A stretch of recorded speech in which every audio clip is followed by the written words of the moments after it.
सबको मेरा नमस्कार फ्रेंड्स, और जो भी मुझे सुन रहे हैं, मेरे सारे व्यूवर जो भी हैं। आज एक कहानी मैं आपसे साझा कर रही हूँ।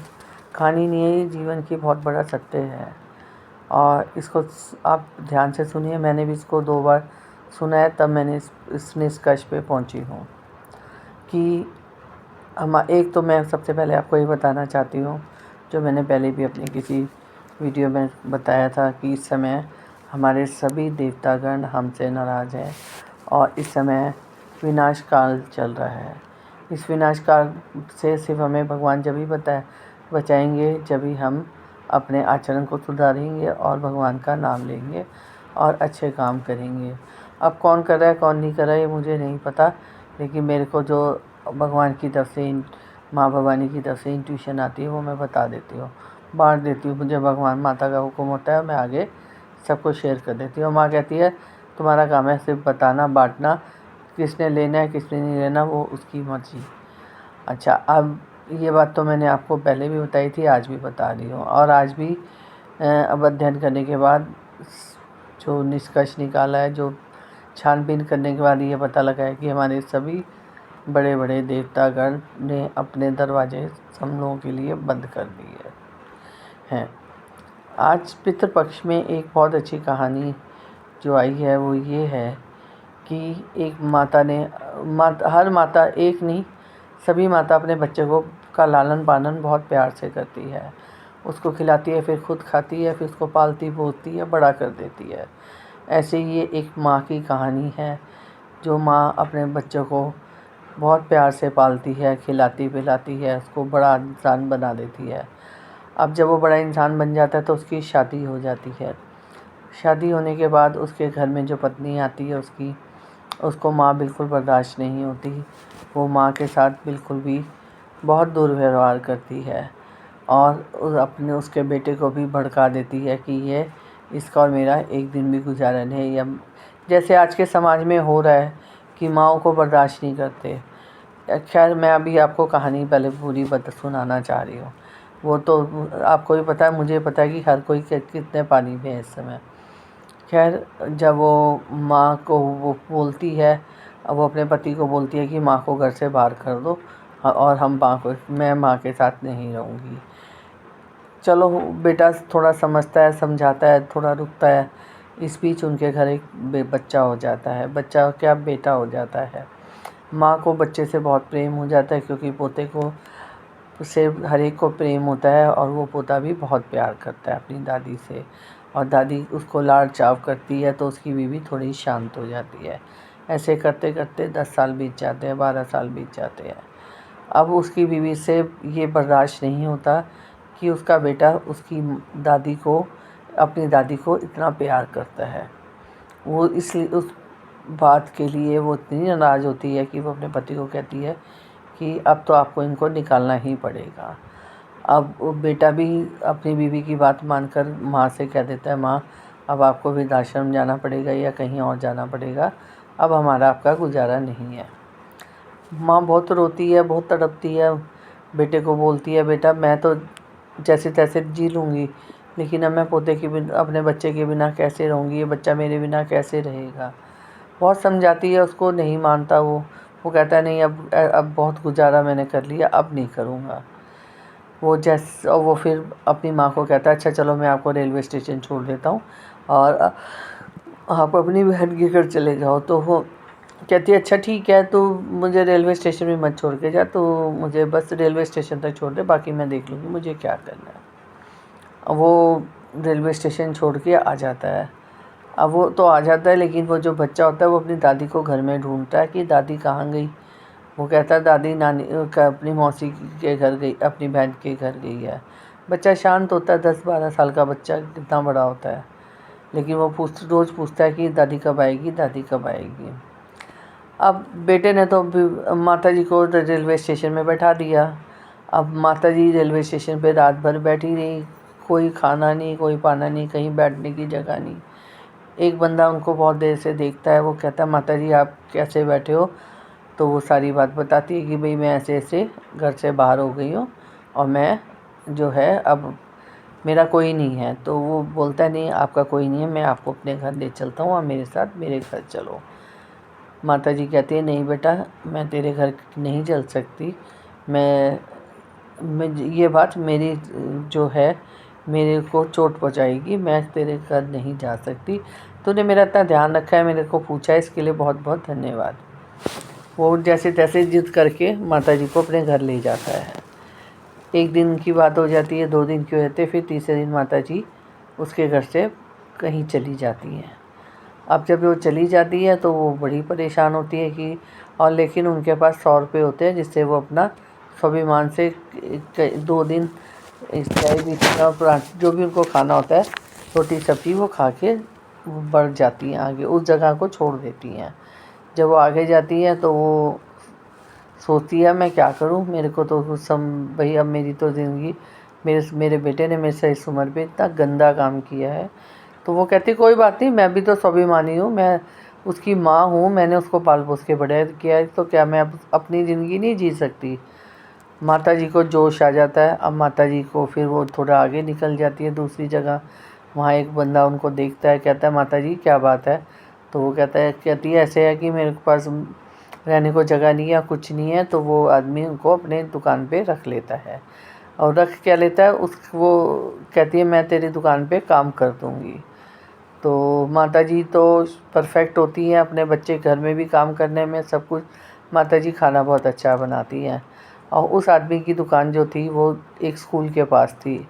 अब उसने माता जी को रख लिया, और उसके दुकान पे एक नौकर भी था। ऐसे तैसे करके उसने नौकर को बोला ये माता जी की तू हेल्प करियो, बाकी पराठियाँ माता जी बनाया करेंगी। अब उसने ये बात भी बोल दी तो उसने कहा ठीक है। वो सारी तैयारी करके देता, और जब माता जी पराठी बनाती तो स्कूल के सारे बच्चे वहाँ इकट्ठे हो जाते।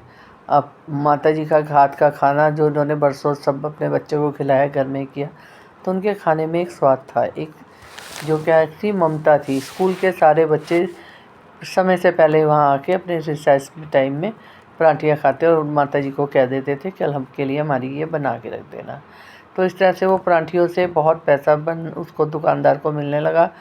तो उसकी दुकान पे जो लड़का उसके साथ काम करता था वो कहता है माता जी आपकी वजह से इस दुकान की आमदनी बढ़ गई, तो आप कृपया करके आप दुकानदार से बोलो कि मेरे को जो है मेरी पगार बढ़ा दे। वो माता जी उसको बोलती है तो वो कहता है नहीं ठीक है, अभी कोई ऐसी नहीं है, हर चीज़ महंगी है, मैं इसकी पगार अभी नहीं बढ़ा सकता। लड़का चुप हो जाता है। फिर माता जी इसी तरह दुकान में रातों स्कूल के बाद पूरा दिन पराठियाँ बनाती है, उसकी बहुत पब्लिसिटी, एक उसका उनका नाम हो जाता है। तो अब माता जी को भी फिर दुकानदार को लगता है कि भाई माता जी की वजह से मेरी दुकान में इतनी आमदनी हो रही है, तो माता जी को भी पैसे देने लगता है और माता जी को रहने की जगह दे देता है। और वो उस लड़की वो उसके साथ वहाँ दुकान में रहने लगती है, और वो लड़का भी वहीं आसपास रहता था। अब एक दिन जब माता जी ने दोबारा दुकानदार को बोला तो दुकानदार ने पैसे बढ़ाने को मना कर दिया और उस लड़के को भी दुकान से बाहर निकाल दिया। ठीक है, तो अब उस लड़के ने कहा माता जी अब कोई बात नहीं, हम अलग से ही काम कर लेते हैं, ये हमारे सबको पैसे नहीं दे रहा, कोई बात नहीं। ये कह के वो अब माता जी को अपने घर ले गया। और उसके घर में भी एक झोपड़ी थी जिसमें कि वो खुद रहता था। उसने जैसे तैसे करके माता जी के लिए सब व्यवस्था कर दी और अब भी आराम से रहने लगा और बोला माता जी कल से जो है हम अपना काम शुरू कर देंगे। माता जी ने कहा ठीक है बेटा, हम कल से अपना काम शुरू कर देंगे। रात रात में जाके उसने जो भी टेबल जो भी सामान था वो ले लिया ताकि सुबह हम अपनी दुकान लगा के पराठियाँ बनाएंगे। वो दिन भी आ गया, वो जल्दी से जाके वहाँ बैठ गया। उसने अपनी माता जी को बोला तुम ऑटो से थोड़ी देर में वहाँ आ जाना। अच्छा, वो पराठे बनाने लगा। अब उसका तो वो तो परफेक्ट थे दोनों, अच्छा काम चलने लगा था। लेकिन जो जिसकी दुकान पे काम कर रहे थे उसको बहुत तकलीफ़ थी। उसने उनके सामान को फेंकना फाकना शुरू कर दिया। पुलिस को बुला के सब मतलब बुरा किया, उनका बुरा करने की कोशिश की। तो अब जो है माँ को ने कहा कोई बात नहीं, भगवान से बड़ा कोई भी नहीं है, ये तुम बेटा तू इसकी दुकान के सामने ही क्यों बैठता है, जो तेरे से जलता है उसके सामने मत रह। उसको तो जो जलने वाले हैं वो तो जलेंगे, वो कूदेगा क्योंकि उसकी दुकान बंद हो रही है, उसकी दुकान पे आमदनी नहीं हो रही।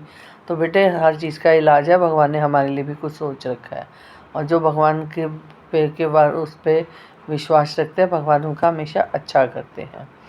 तो अब उसने अब दूसरी जगह पे अपनी दुकान और वो करके माता जी को भी वहाँ से ले जाता है। अब इतनी बड़ी उम्र में माता जी को जो था अपना, उन्होंने स्वाभिमान नहीं खोया।